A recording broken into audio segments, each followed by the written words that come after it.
হরে কৃষ্ণ ভক্তবৃন্দ, আজ আমরা আপনাদের একটি বিশেষ স্থানের দর্শন করাবো।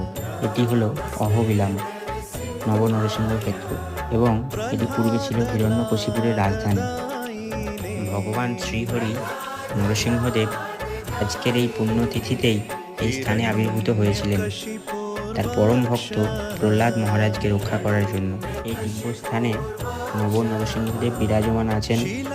অতি দুর্গম পাহাড়ি জঙ্গল ঝর্ণা অতিক্রম করে এই স্থানে পৌঁছাতে হয়।